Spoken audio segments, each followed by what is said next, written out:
ونصلي ونسلم على رسوله النبي الكريم وعلى آله وأصحابه أجمعين. اللهم صل على سيدنا ومولانا محمد وعلى آل سيدنا ومولانا محمد وبارك وسلم صلاة وسلاما كثيرا كثيرا. توفیق الہی اپنے محبوب مرشد پاک کی برکت سے عشاء کی اس نشست میں فضائل ایمان کا درس چل رہا ہے. اللہ تعالیٰ اس درس کی برکت سے ہمارے ایمان کی حفاظت فرمائے اور موت تک قبر تک اللہ ہمارے ایمان کو سلامت رکھے. ایمان کی صفات اور اس کی خصلتوں کے بارے میں بات چل رہی تھی. آج جو حدیث مبارکہ ہے اس میں اللہ کے حبیب صلی اللہ علیہ وسلم نے ارشاد فرمایا کہ تم مومن کو ایسے حال میں پاؤ گے کہ جس معاملے کی طاقت رکھتا ہو اس میں تو بہت جد و جہد کرنے والا ہوگا، اور جس کام کی طاقت نہ رکھتا ہو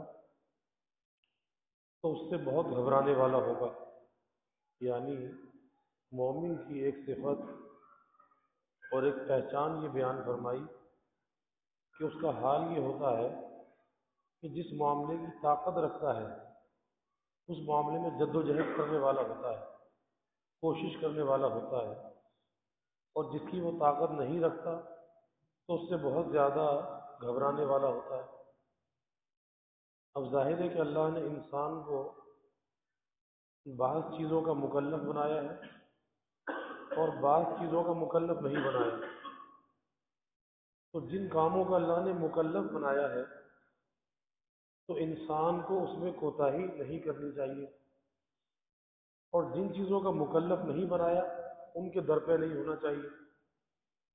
مثلا نیکی کا کرنا ہے، اللہ تعالیٰ کی اطاعت اور بندگی ہے، اور پھر جس وقت جس نیکی کا وقت ہو اس وقت پر اس نیکی کو کرنا اور اس کے کرنے کے لیے کوشش کرنا، اپنے اختیار اور ارادے کو استعمال کرنا، یہ وہ معاملہ ہے جو اس کی طاقت میں ہے. مومن اس کی طاقت رکھتا ہے، اللہ نے اس کے اندر اس کی طاقت رکھی ہے، صلاحیت رکھی ہے کہ یہ نیکی کے موقع پر نیکی کر سکتا ہے، اور جب گناہ کا موقع آ جائے تو اللہ نے گناہ سے رکنے کی طاقت بھی اس کے اندر رکھی ہے.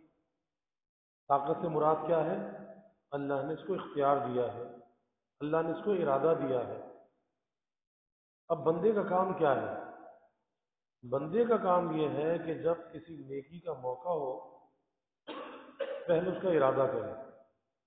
پہلی چیز کا ارادہ ہے، اور ارادہ کرنے کے بعد اپنے اختیار کو استعمال میں لے کر آئے. خالی ارادہ کرنا بھی کافی نہیں، کیونکہ ارادہ کرنے کے بعد وہ خود بخود نہیں ہوگا، اس کے لیے کوشش کرنی ہوگی. تو ایک ارادہ ہے اور ایک اختیار کو استعمال کرنا ہے. اور تیسری چیز ہے ہمت، کہ اختیار کو استعمال کرنے کے لیے ہمت کی ضرورت ہے، اور وہ ہمت اللہ نے ہر انسان کے اندر رکھی ہے. تو ارادہ بھی کرنا چاہیے، اپنے اختیار کو استعمال بھی کرنا چاہیے، اور اس کے لیے ہمت سے کام لینا چاہیے. جب آدمی ہمت سے کام لیتا ہے تو اللہ تعالیٰ کی مدد اس کی شامل حال ہوتی ہے. پھر اللہ اس کوشش میں، اس کاوش میں اس کو تنہا نہیں چھوڑتے کہ بس یہ خود کر لے گا. نہیں، اللہ تعالیٰ تو یہ دیکھتے ہیں کہ میرے بندے نے ارادہ کیا ہے، چاہے وہ نیکی کے کرنے کا ارادہ ہے اور چاہے وہ گناہ سے بچنے کا ارادہ ہے. کیونکہ جس طرح سے نیکی کا کرنا اجر و ثواب کا ذریعہ ہے، اسی طرح گناہ سے بچنا یہ بھی بہت بڑی نیکی ہے۔ آج نیکی کرنے کو تو نیکی سمجھتے ہیں، لیکن گناہ سے بچنے کو نیکی نہیں سمجھتے۔ حالانکہ ایک اعتبار سے نیکی سے زیادہ جو اہم چیز ہے وہ گناہ سے اپنے آپ کو بچانا ہے، کیونکہ جب آدمی گناہ سے اپنے آپ کو بچاتا ہے تو جبھی تو نیکی کا فائدہ اسے پہنچتا ہے، اس کی برکت حاصل ہوتی ہے، اس کے انوار حاصل ہوتے ہیں۔ اگر ایک آدمی نیکی بھی کرے اور گناہ بھی کرے تو ظاہر سی بات ہے کہ اس نیکی کے جو فوائد ہیں وہ اسے حاصل نہیں ہوں گے۔ اور اس کی مثال یہ دی مجدد تھانوی رحمۃ اللہ علیہ نے کہ ایک آدمی بہت اعلیٰ قسم کی غذا استعمال کرے، بہت قیمتی غذا استعمال کرے، لیکن اس کے ساتھ تھوڑا سا زہر بھی لے لے، پوائزن، زہر، تو چاہے وہ کتنی ہی قیمتی غذا ہے لیکن زہر کا اثر غالب آ جائے گا، چاہے وہ معمولی مقدار میں ہے لیکن اس کا اثر غالب آ جائے گا۔ اسی طرح فرماتے تھے کہ نیکی کے ساتھ اگر کوئی گناہ کرے تو کیا ہوگا؟ گناہ کی ظلمت ایسی ہے کہ جو نیکی کے نور کو بجھا دیتی ہے۔ اور وہ گناہ کیا ہے؟ اس کی مثال زہر کی ہے، پوائزن کی ہے۔ تو ایک اعتبار سے نیکی سے زیادہ جو اہم کام ہے وہ اپنے آپ کو گناہ سے بچانا ہے۔ اور جیسے نیکی کا کرنا اللہ نے انسان کے اختیار میں دیا ہے، اسی طرح گناہ سے بچنا بھی اس کے اختیار میں دیا ہے۔ ایسا نہیں ہے کہ یہ گناہ سے بچنا چاہے اور نہ بچ سکے۔ ہاں، اگر گناہ کا ارتکاب ہوتا ہے وہ خود بخود نہیں ہوتا، وہ انسان کے اپنے چاہنے سے ہوتا ہے، اپنے اختیار اور ارادے سے ہوتا ہے۔ اگر اسی اختیار اور ارادے کو جس سے اس نے اللہ کی نافرمانی کی ہے اگر نافرمانی سے بچنے میں استعمال کرتا تو گناہ سے بچ جاتا۔ تو اصل اپنے اختیار اور ارادے کو استعمال کرنا ہے اور اس کے لیے ہمت کا استعمال ہے، ہمت، اور ہمت اپنے اندر موجود ہے۔ اور جیسی انسان کی ہمت ہوتی ہے، ہمارے حضرت والد صاحب رحمۃ اللہ علیہ فرمایا کرتے تھے کہ جیسی ہمت ویسی مدد، جیسی ہمت ویسی مدد۔ اب جس درجے کی یہ ہمت کرے گا اسی درجے کی مدد آ جائے گی۔ یوسف علیہ السلام نے کیا کیا تھا؟ ہمت تو کی تھی نا، کہ وہاں بچنے کا کوئی موقع نہیں تھا، کہ کمرے کے اندر کمرہ ہے، دروازوں پر تالے لگے ہوئے ہیں، کوئی موقع نہیں ہے بچنے کا۔ تو انہوں نے کہا کہ ہمت، کہ میں جتنا میں کر سکتا ہوں کہ یہاں سے وہاں تک دوڑ سکتا ہوں اتنا تو مجھے دوڑنا چاہیے۔ اب جب انہوں نے اپنے حصے کا کام کیا کہ انہوں نے یہاں سے وہاں تک دوڑ لگائی، اب آگے کیا ہوا؟ اب آگے اللہ کی مدد آ گئی، اور باقی جو کام ہے، باقی جو آسانی ہے، اللہ کی مدد سے وہ مسئلہ حل ہو گیا۔ کہ جو ایک ناممکن چیز نظر آتی ہے، ایک تالا بغیر چابی کے کیسے کھل سکتا ہے، لیکن تالا ٹوٹتا چلا گیا، دروازے کھلتے چلے گئے، اللہ نے اپنے نبی کو بچا لی۔ لیکن کس چیز پر بتایا؟ کہ انہوں نے اللہ کی طرف رجوع کیا، اللہ سے حیا کی، اور اپنے حصے کا کام کیا۔ اپنے حصے کا کام کیا تھا؟ اتنا کیا کہ میں یہاں سے وہاں تک بھاگ سکتا ہوں، تو بھاگنا تو چاہیے، یہ نہیں کہ ہاتھ میں ہاتھ رکھ کر بیٹھ جائے، پھر تو مشکل ہے۔ تو جیسی ہمت ویسی مدد۔ اب انسان سوچ لے کہ نیکی کے کرنے میں کتنی ہمت کرتا ہے، جیسی ہمت کرتا ہے ویسی وہاں سے مدد آتی ہے۔ گناہ سے بچنے میں کتنی ہمت کرتا ہے، جیسی ہمت کرتا ہے ویسی وہاں سے مدد آتی ہے۔ اسی لیے مولانا روم رحمۃ اللہ علیہ فرماتے ہیں کہ گرچہ رکھنا نیست عالم را پدی، خیرہ یوسف وارمی آیت نبی۔ کہ آج لوگ کہتے ہیں نا کہ جی دنیا میں کوئی بچنے کا راستہ نہیں ہے، کوئی کہتا ہے جی گناہ سے بچنا بڑا مشکل ہے، کوئی کہتا ہے دنیا کے اندر حلال روزی نہیں ہے، حلال کمانا بڑا مشکل ہے، کہاں سے کمائیں؟ تو ظاہر ہے کہ دنیا میں حلال موجود ہے اور نیکی موجود ہے، اگر نیکی ختم ہو جائے، حلال ختم ہو جائے، دنیا کا مقصد ختم ہو جائے گا۔ تو فرماتے ہیں کہ اگر تمہیں دنیا میں بچنے کا کوئی روزن یا سوراخ نظر نہیں آتا کہ کیسے بچیں، آج حالات ایسے ہیں، آج ہر طرف اس کو فجور ہے، بے حیائی ہے، تو کہتے ہیں یوسف علیہ السلام کی طرح دوڑ تو لگا کر دیکھو کہ انہوں نے اپنے حصے کا کام کیا، دوڑ لگا دی، آگے اللہ کی مدد آ گئی۔ تو ہم بھی اگر گناہ سے دوڑ لگائیں گے، گناہ کی نفرت دل میں رکھ کر، اور نیکی کی طرف دوڑ لگائیں گے، اللہ کی طرف دوڑ لگائیں گے، پھر اللہ ہمیں یقیناً تھام لے گا اور اللہ ہمیں یقیناً بچا لے گا۔ لیکن ہمیں اپنے حصے کا کام کرنا چاہیے۔ تو میں یہ عرض کر رہا تھا کہ اللہ نے نیکی کے کرنے کی صلاحیت بھی انسان کے اندر رکھی ہے اور گناہ سے بچنے کی صلاحیت بھی اس کے اندر رکھی ہے، دونوں چیزیں اس کے اندر موجود ہیں۔ اگر کہیں پر نیکی میں کوتاہی ہو رہی ہے تو وہ کوتاہی اس کے اپنے اندر موجود ہے، اسے اپنا علاج کرنا چاہیے، اور وہ علاج کیسے ہوگا؟ وہ استعمال ہمت سے ہوگا، وہ کوشش کرنے سے ہوگا، اپنے اختیار اور ارادے کو کام میں لانے سے ہوگا، بس نیکی کا کرنا آسان ہو جائے۔ اور میرے حضرت والد صاحب رحمۃ اللہ علیہ ایک بات اور فرمایا کرتے تھے، فرماتے تھے کہ یہ جو کہتے ہیں کہ آدمی نیک صحبت میں جاتا ہے، اللہ والوں کی صحبت میں جاتا ہے، تو ان کی صحبت میں فیض ملتا ہے، تو فیض کی شکل میں ملتا ہے۔ اس کی شکل کیا ہوتی ہے؟ وہ کچھ گھول کے پلا دیتے ہیں یا کچھ جس کے اندر اڈھیل دیتے ہیں، آخر کیا چیز ہے؟ فیض کس چیز کا نام ہے؟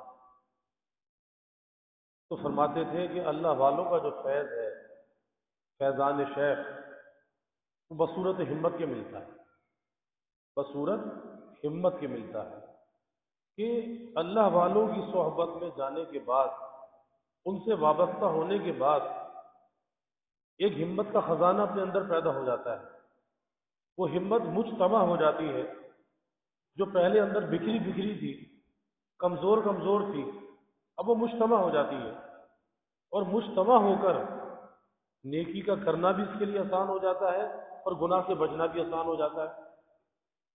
کہ پہلے جو نیکی مشکل تھی، اسے نظر آتی تھی نیکی مشکل نہیں، ایک اسے محسوس ہوتا تھا کہ نیکی مشکل ہے، لیکن جب نیک صحبت میں گیا، اللہ والوں سے وابستہ ہوا، اب اسی نیکی کا کرنا آسان ہو گیا۔ تو یہ کیا ہے؟ یہ فیضان ہے، اور وہ فیضان شیخ بصورت ہمت کے ملتا ہے کہ ہمت کا خزانہ اندر پیدا ہو جاتا ہے۔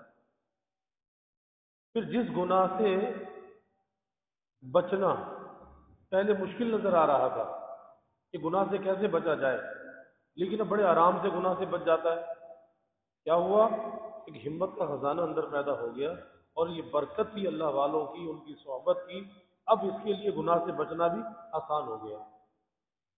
اسی لیے حکیم الامت حضرت تھانوی رحمۃ اللہ علیہ ایک بات فرماتے تھے، اور مختصر سی بات میں بہت بڑے مسئلے کو حل کر دیا۔ فرمایا کرتے تھے کہ بھائی اختیاری کے اندر کوتاہی نہ کرو، آپ کا جو کام اختیار میں ہے نا، آپ اس میں کوتاہی نہ کرو، اور جو غیر اختیاری چیز ہے اس کے در پہ نہ ہو، اس کے پیچھے مت پڑو۔ اب ایک آدمی سوچے کہ میں دکان پہ جاؤں گا، پتہ نہیں گاہک آئے گا یا نہیں آئے گا، دکان چلے گی یا نہیں چلے گی، چلو چھوڑو آج گھر پہ بیٹھے رہو۔ نہیں، تمہارے اختیار میں کیا ہے؟ تمہارے اختیار میں ہے کہ تم دکان پہ جاؤ، دکان کھولو، دکان پہ سودا لگاؤ، اپنے اختیار کا کام تو کرو۔ آگے کیا ہے؟ گاہک آئے گا نہیں آئے گا، روزی ملے گی نہیں ملے گی، جب آپ اپنے اختیار کا کام کریں گے، اللہ گاہک بھی بھیج دے گا، روزی بھی بھیج دے گا۔ لیکن جب مدد جب آئے گی جب آپ اپنے اختیار کا کام کریں گے، تو کسی معجزے کی امید نہیں رکھنی چاہیے کہ جی بس کوئی گھر بیٹھے کچھ کام ہو جائے، ہمیں کچھ کرنا نہ پڑے، کوئی معجزہ ظاہر ہو جائے، کوئی چھت کھلے، کوئی تھیلی آ کر گر جائے، نہیں، کام خود کرنا پڑے گا، پھر اللہ تعالیٰ کی مدد آئے گی۔ تو اختیاری میں کوتاہی نہیں ہونی چاہیے، اور غیر اختیاری کے در پہ نہیں ہونا چاہیے۔ مثلاً ایک آدمی دعا مانگتا ہے، اب دعا مانگنا کیا ہے؟ اختیاری ہے، اختیاری، لیکن دعا میں رونا آ جائے یہ غیر اختیاری ہے۔ اب کوئی یہ کہے کہ بھائی مجھے تو رونا تو آتا نہیں ہے، تو پھر میری دعا کا کوئی فائدہ نہیں ہے،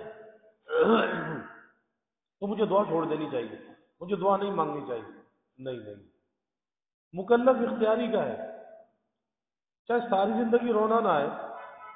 اللہ کے حبیب صلی اللہ علیہ وسلم نے فرمایا کہ بھائی اگر رونا نہ آئے تو رونے جیسی شکل بنا لے، رونے جیسی شکل بنانا تیرے اختیار میں ہے تو رونے جیسی شکل بنا لے، لیکن اس وجہ سے نیکی کو مت چھوڑ کہ جی مجھے رونا نہیں آتا، نماز میں میرا دل نہیں لگتا۔ تو دل کا لگانا اختیاری ہے، دل کا لگنا غیر اختیاری ہے۔ جب آدمی دل لگانے کی کوشش کرتا ہے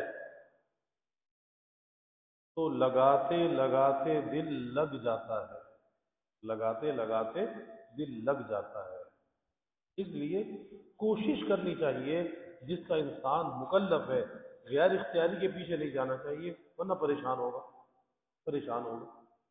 اسی طرح مثالوں سے آدمی سمجھتا چلا جائے کہ میرے اختیار میں کیا چیز ہے، جو میرے اختیار میں ہے بس مجھے وہ کرنا ہے، باقی کوئی کیفیات مل جائیں، کوئی رونا آ جائے، کسی عمل میں لذت حاصل ہو جائے، سب غیر اختیاری ہے اور سب مخلوق بھی ہے۔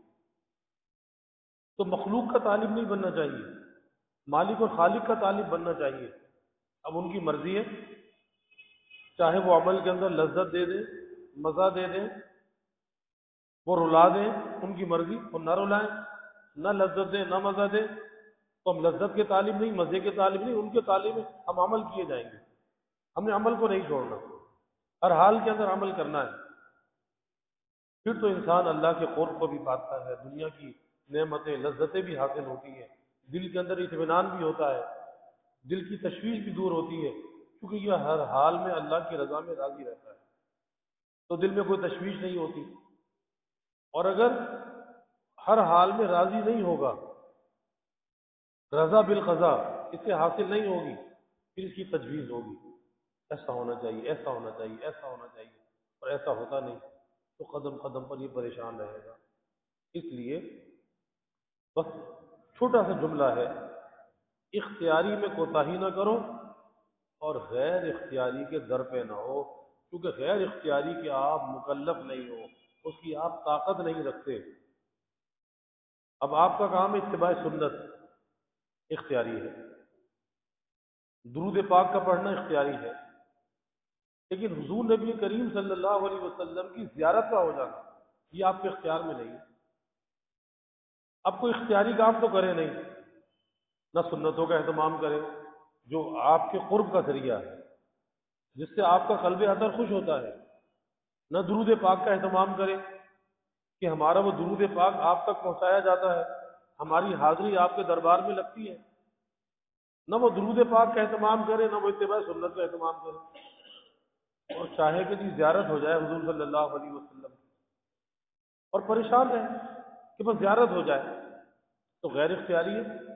اگر ساری زندگی بھی زیارت نہ ہوئی خواب میں، کوئی فکر کی بات نہیں ہے، لیکن اختیاری میں کوتاہی نہ کرے، اور وہ اختیاری کیا ہے؟ وہ آپ کی سنتوں پر عمل کرنا ہے، اور جو اس اختیاری میں لگا ہوا ہے اس سے قرب رسول صلی اللہ علیہ وسلم ہر حال میں حاصل،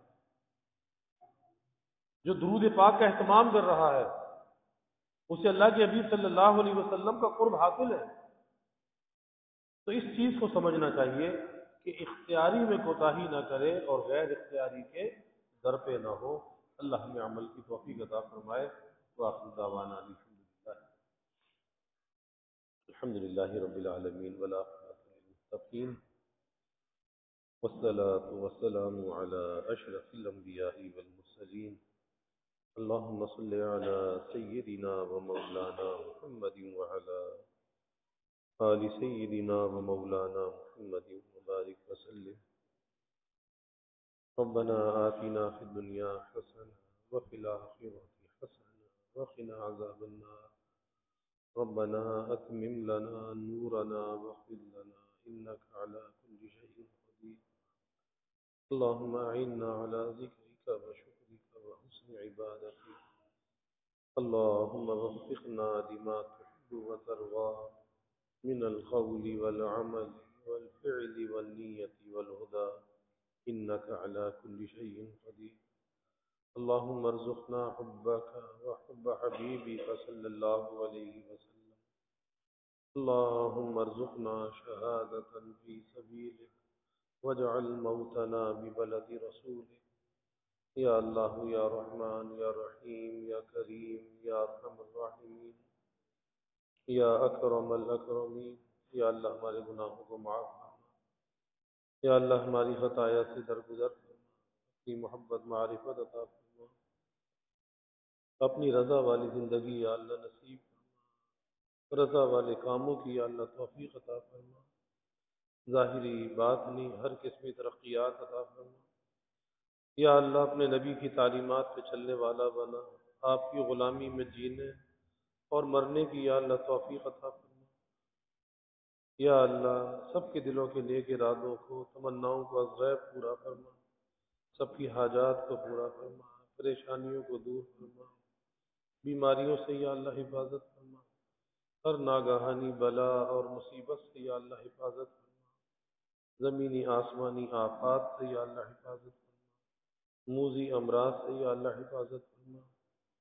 یا اللہ سب کے علم میں عمل میں رزق میں خوب خیر و برکت فرما. ابواب رزق یا اللہ کشادہ فرما. رزق حلال عطا فرما. آسان عطا فرما. برکت والا عطا فرما. یا اللہ کبھی کسی کو مخلوق کا محتاج نہ بنا. ہمیشہ اپنے در کا سائل اور بھکاری بنا. اپنے در کا منگتا اور سوالی بنا. یا اللہ اپنے غیر سے ہماری امیدوں کو قطع فرما. اپنی ذات عالی کا یقین ہمارے دلوں میں پیدا فرما. یا اللہ ہر امید کو تیری ذات سے وابستہ کرنے والا بنا.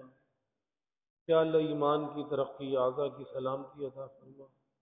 ہر محتاجی معذوری سے ہماری حفاظت فرما. یا اللہ ہمارے ملک پر اپنی رحمتوں کا نزول فرما. اس ملک کو امن کا سلامتی کا گہوارہ بنا. یا اللہ اس ملک میں معاشی معاشرتی اخلاقی استحکام عطا فرما. ہر قسمی بد امنی بے چینی بے سکونی کو دور فرما. یا اللہ اپنی رحمتوں کا برکتوں کا راحتوں کا نزول فرما. رحمتوں کو دور فرما.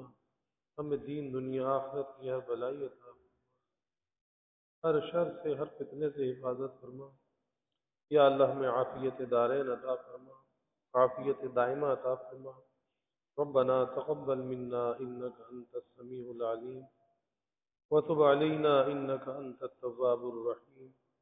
وجزى الله عنا محمدا صلى الله عليه وسلم ما هو أهل. وصلى الله تعالى وسلم على النبي الكريم. آمين برحمتك يا